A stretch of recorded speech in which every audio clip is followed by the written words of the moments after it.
Olá, como você está? Espero que você esteja super bem, esteja tranquilão, de boa, num ótimo dia. Espero que você esteja bem acomodado numa cadeira, bem sentado, bem confortável, porque nós vamos trabalhar a respeito das rebeliões regenciais. São aquelas rebeliões que aconteceram dentro do período das regências, ou seja, de 1831 até 1845. Apesar de que o período regencial vai de 1841 a 1831 a 1840, nós temos aqui algumas revoltas que vão até 1845, pós o período regencial. Mas a ideia fundamental é nós estabelecermos assim, que dentro do período regencial aparecem diversas condições ou situações que vão fazer com que principalmente a camada popular se revolte contra os coronéis da República, os coronéis da Guarda Nacional, ou rebelar-se nas suas regiões. Falando mais precisamente, Pará, Maranhão, Bahia e Rio Grande do Sul, esses são os principais focos das revoltas. Então, Pará, Maranhão, Bahia e Rio Grande do Sul. Aí estão os principais movimentos chamados de rebeliões regenciais.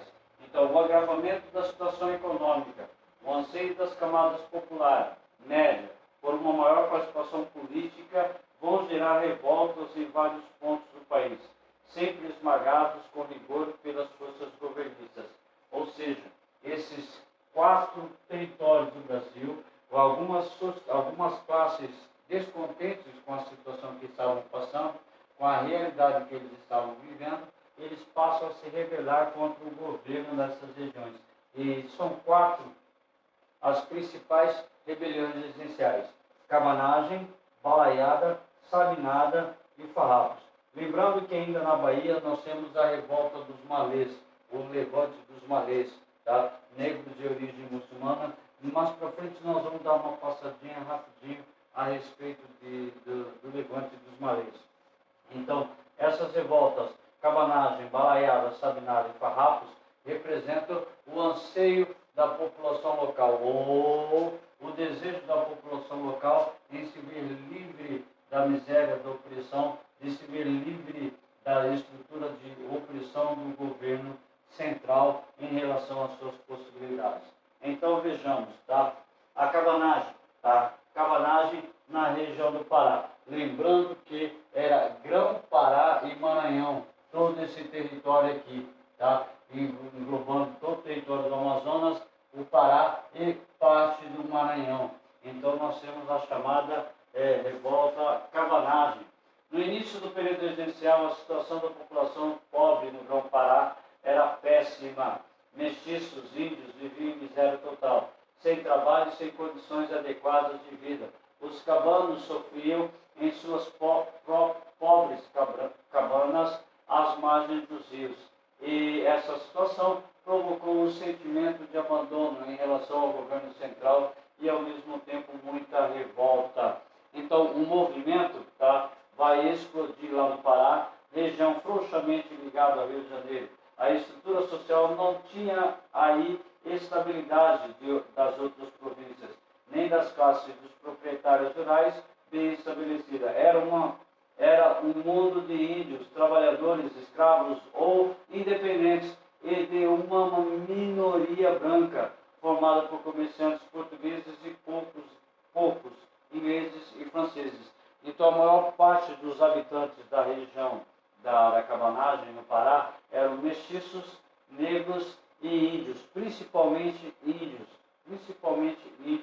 e esses índios viviam em condição de miséria. Então, eles vão se rebelar contra o governo central, vão se rebelar contra o governo local, devido à miséria e opressão que eles viviam. Tá? Contando com o apoio, inclusive, das tropas e mercenários europeus, o governo central brasileiro usou toda a força para reprimir a revolta, que ganhava cada vez mais poder. Após 5 anos de sangrentos combates, o governo regencial conseguiu reprimir a revolta. Em 1840, muitos cabanos tinham sido presos ou mortos em combates. A revolta terminou sem que os cabanos conseguissem atingir os seus objetivos. Então ela foi reprimida violentamente pelas ações das tropas do governo central e também do governo regional. Mediante disso, nós temos a participação de grande número de mestiços nessa revolta. Na Bahia, nós temos um movimento chamado Sabinada, que durou aproximadamente um ano. A Sabinada foi uma revolta feita por militares, integrantes da classe média e rica da Bahia. A revolta se estendeu nos anos de 1837 e 1838. Lembro vocês de que a classe média e parte da classe rica da Bahia da época também estavam deixados de lado nos seus projetos políticos, ou seja, nas suas garantias fundamentais pelos seus direitos. Os revoltosos eram apenas contrários às imposições políticas e administrativas impostas pelo governo regencial. Estavam profundamente insatisfeitos com a nomeação da autoridade para o governo da Bahia, realizada pelo governo regencial. Então foi mais uma condição política e ideológica do que propriamente um confronto direto. Queriam mais autonomia política e defendiam a instituição do federalismo republicano, sistema que daria mais autonomia política e administrativa às províncias.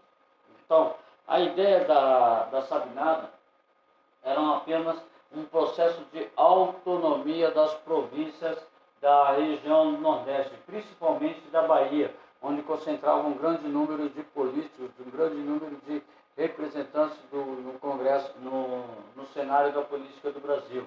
Tá? A Sabinada ainda, o governo central, sob a regência do padre Feijó, enviou tropas para a região que permitiu reprimir o movimento com força total. A cidade de Salvador foi cercada e retomada. Muita violência foi usada na repressão. Centenas de casas de revoltosos foram queimadas pelas forças militares do governo. Entre os revoltosos das forças de rebelião, ocorreram mais de 2.000 mortes durante a revolta. Mais de 3.000 revoltosos foram presos. Assim, em março de 1838, terminava mais uma revolta do período regencial. Lembrando que, por ser da classe média, rica da Bahia, o nome Sabinada vem em relação ao médico Francisco Sabino, que foi um dos mentores da revolta, foi um dos mentores do movimento lá na Bahia. Ainda na Bahia, eclode a revolta dos malês, a revolta dos negros islamizados. Então nós temos, a revolta foi um movimento que ocorreu na cidade de Salvador, na província da Bahia, entre os dias 25 e 27 de janeiro de 1835. Lembro-vos de que não passou de 3 dias o movimento da revolta. Os principais personagens dessa revolta foram os negros islâmicos. Apesar de livres, sofriam muita discriminação por serem negros e seguidores do islamismo. Os revoltosos eram cerca de aproximadamente 1.500. Estavam muito insatisfeitos com a escravidão africana e a imposição do catolicismo e com o preconceito contra os negros. Portanto, tinha como objetivo a libertação dos escravos. Queriam também acabar com o catolicismo, com o confisco de bens dos brancos e mulatos e a implementação de uma chamada República Islâmica. Então a revolta dos malês, ela não tinha como alcançar os seus objetivos, porque foram aproximadamente apenas 1.500 negros de origem muçulmana que estavam ligados diretamente ao movimento. Então faltou assim muita organização e faltou também a estrutura de organização, certo? Ainda, uma mulher contou o plano da revolta para o juiz de paz de Salvador. Os soldados das forças dos oficiais seguiram a primeira revolta. Bem preparados e armados, os soldados cercaram os revoltosos na região nas águas dos meninos. Violentos combates aconteceram. No conflito, morreram 7 soldados e 70 revoltosos. Cerca de 200 integrantes da revolta foram presos pelas forças oficiais, todos julgados pelos tribunais.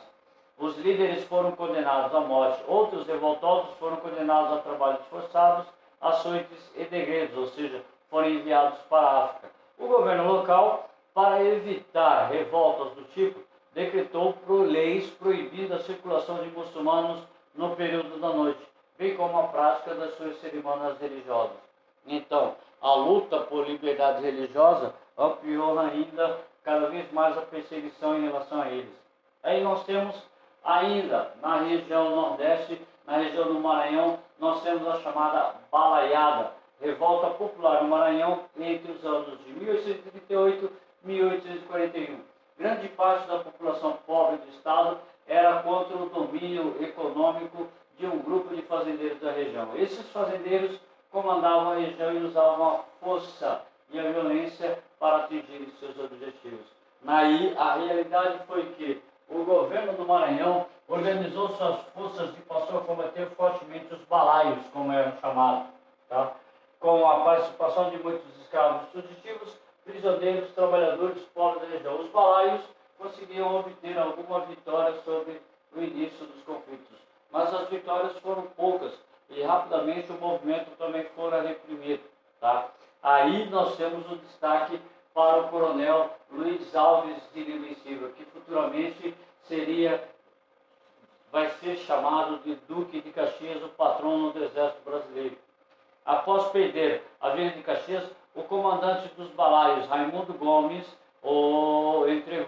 entregou suas tropas oficiais. Em 1841, já o movimento enfraquecido com muitos balaios resolveram se render, aproveitando a anistia concedida pelo governo. Em 1841, chamado Preto Cosme ou Cosme Bento, foi capturado e enforcado. Era o fim do movimento da revolta. Portanto, a revolta chamada Balaiada, que aconteceu no estado do Maranhão. Nós temos a repressão violenta comandada pelo nobre Duque de Caxias. E a mais famosa de todas, a mais assim comentada de todas, foi a chamada Guerra dos Farrapos, que aconteceu no Rio Grande do Sul entre 1835 e 1845. A questão é que a revolta começou a respeito das fortes taxações que o governo central fazia em relação aos produtos do Rio Grande do Sul. Tá? Não se pode afirmar com segurança que os farrapos desejavam separar-se do Brasil. Uma ideia que a gente tem que deixar bem claro, que muitas pessoas falam que queriam a ruptura a respeito do território brasileiro, mas seja como for, um ponto comum entre os rebeldes era fazer o Rio Grande do Sul pelo menos uma província autônoma, com rendas próprias, livre da centralização do poder imposta pelo Rio de Janeiro. Então, a revolta começa a respeito do levante comandado por Bento Gonçalves, que vai proclamar a República do Piratini na região do Rio Grande do Sul. Pouco tempo depois, na região de Santa Catarina, ainda sob influência da revolta dos farrapos, é formada a República Juliana, com o apoio do nosso ilustre Giuseppe Garibaldi. Então, sob a liderança do Barão de Caxias, as forças imperiais tiveram que instituir a repressão ao movimento. O movimento começa então com Bento Gonçalves contra as taxações dos produtos do Rio Grande do Sul em relação aos produtos platinos, a taxação do charque, a taxação do sal e os produtos desenvolvidos a respeito da agropecuária na região do Rio Grande do Sul. Os revoltosos se levantam, fundam a República do Piratini no Rio Grande do Sul e fundam em Santa Catarina a República Juliana. E as forças começaram a reprimir violentamente o movimento. Tá? A partir daí, o Duque de Caxias iniciou diálogos que deram fim ao movimento separatista. Então, em 1844, depois da derrota dos farrapos, a Batalha dos Porongos, foi assinada lá em 1845 a chamada Paz de Poncho Verde, ou o Convênio do Poncho Verde, onde foi finalizada definitivamente a revolta dos farrapos. Os militares dos farrapos, ou eles foram mortos, presos, degredados ou incorporados ao exército brasileiro. Tá? Agora, já que nós falamos rapidinho a respeito das revoltas, rebeliões residenciais, para você poder fixar melhor a nossa fala, eu preciso que vocês façam, tá, as atividades das folhas de exercício que estão dispostas no SysFrame e do livro de história, as páginas de 108 a 115, essas são as atividades que você precisa fazer. No mais, um beijo para você. Estou sentindo muita saudade de vocês. Não vejo a hora da gente se encontrar novamente. Um forte abraço e até lá.